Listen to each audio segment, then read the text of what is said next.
She was considered Germany's most wanted woman, accused of a spate of robberies and kidnappings between 1999 and 2016.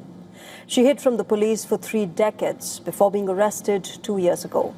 67-year-old Daniela Klette was finally brought to justice as a German court sentenced her to 13 years in prison. After a trial that spanned 14 months, the court found her guilty of 6 counts of aggravated robbery, kidnapping for ransom, and possession of military weapons. The verdict took into account that maps and plans regarding the crimes were recovered from her apartment. And as per the police, she, along with her co-accused, Burkhard Garweg and Ernst Wolker Staub, looted over $2.3 million. Das Gericht hat bei der Strafzumessung berücksichtigt. In determining the sentence, the court took into account the fact that the case involved a high level of criminal intent, in particular because every act had been planned down to the smallest detail and then carried out. In Ms. Klette's apartment, extensive documentation relating to the preparation of these acts was found. Now, why is her conviction so significant? Well, close to 3 decades ago, she was an integral part of a left-wing guerrilla group named Red Army Faction, which was accused of unleashing a wave of violence in West Germany during the 1970s and 80s.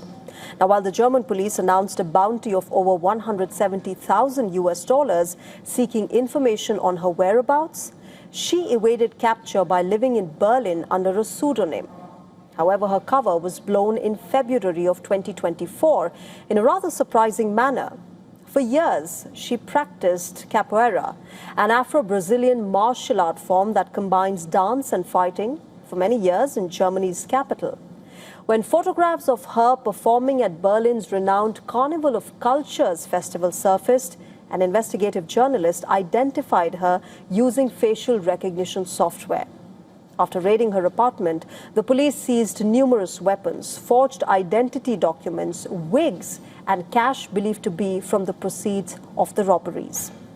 This has also brought into focus the Red Army Faction, which is known as the Baader-Meinhof Gang, after its founder members. It viewed US as an imperialist power and took up arms against the then West German government, which designated it as a terrorist organization.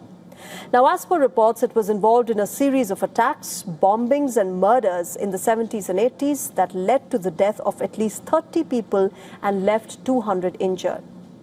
But this group lost steam after the collapse of East Germany's communist government in 1990. The Red Army Faction finally announced its dissolution in 1998.